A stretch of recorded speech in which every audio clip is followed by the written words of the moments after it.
Morning everyone, welcome to live class. आज हम अपनी हिंदी ग्रामर की क्लास में पाठ 18 संप्रेषण परक रचनाएं मौखिक और लिखित पढ़ने वाले हैं। इससे पहले आप ये जानिए कि संप्रेषण होता क्या है।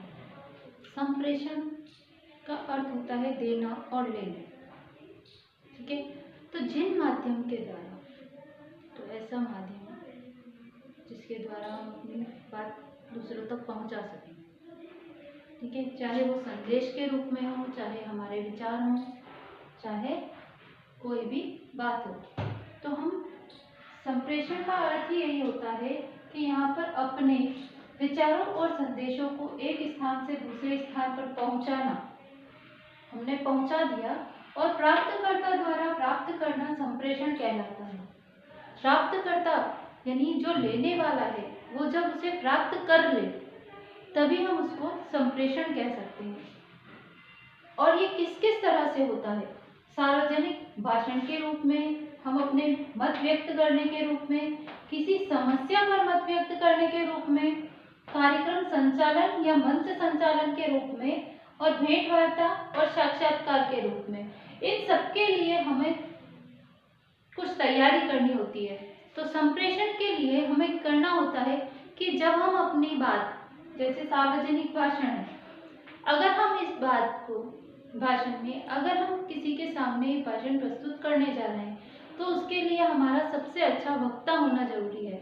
जब हम अच्छे वक्ता बनते हैं तभी हम अपनी बात, जो हमारे संदेश है, हमारे द्वारा दिए जाने वाला जो संदेश है, उसको सामने वाले व्यक्ति के पास में अच्छी तरह से पहुंचा सकते हैं। उसका उन पर अच्छा प्रभाव पड़ सकता है। तो हम यहाँ कह सकते हैं कि इसकी हमें पूर्व तैयारी करनी पड़ती है।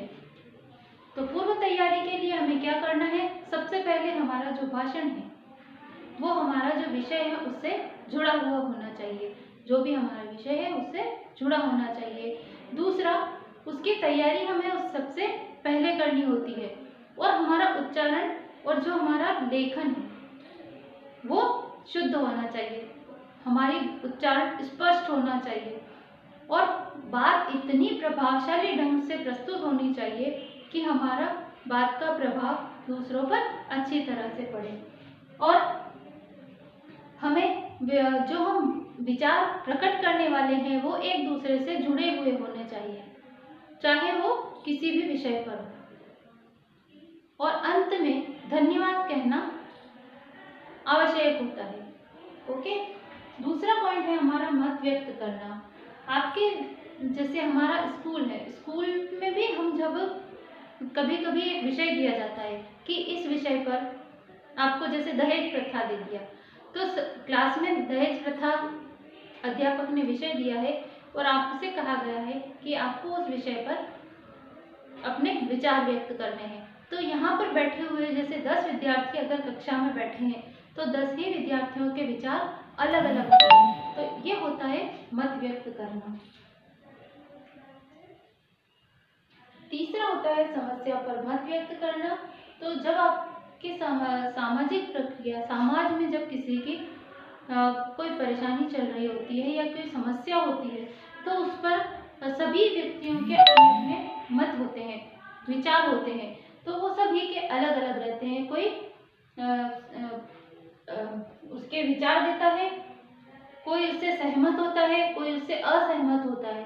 उस समस्या के कोई तो सहमत होते हैं और कोई असहमत होते हैं। तो सभी के विचार अलग अलग रहते हैं। तो इसके लिए भी आपको उस विषय पर पहले सोचना है। उसके लिए आप क्या कर सकते हैं? आप उससे सहमत हैं, असहमत हैं, उस विषय उसकी और आप अपने विचार लिखकर या बोलकर प्रकट कर सकते हैं। कार्यक्रम संचालन या मंच संचालन। जब हम कार्यक्रम संचालन या मंच संचालन की बात करते हैं तो यहाँ पर सबसे पहले हमें उसकी तैयारी करनी होती है। तो उसके लिए तैयारी में क्या है?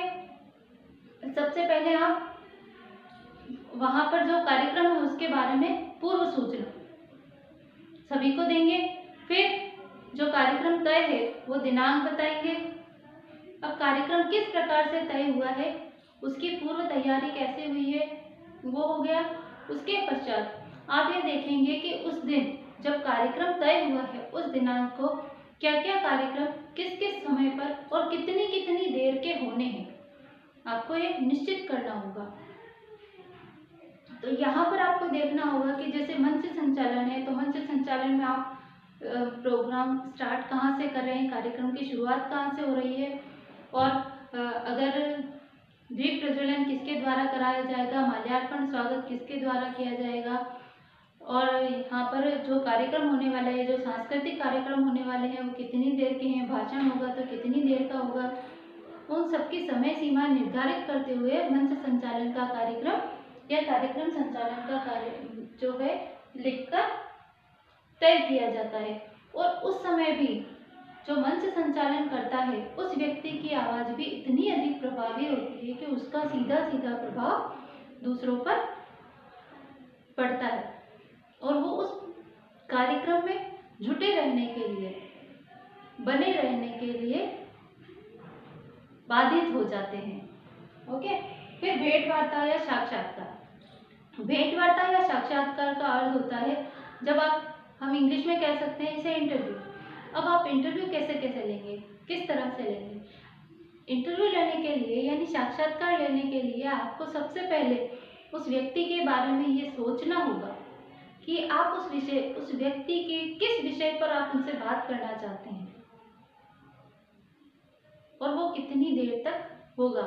लेकिन साक्षात्कार लेते समय आप व्यक्ति को किसी भी सवाल के लिए जवाब देने के लिए बाधित नहीं कर सकते हैं।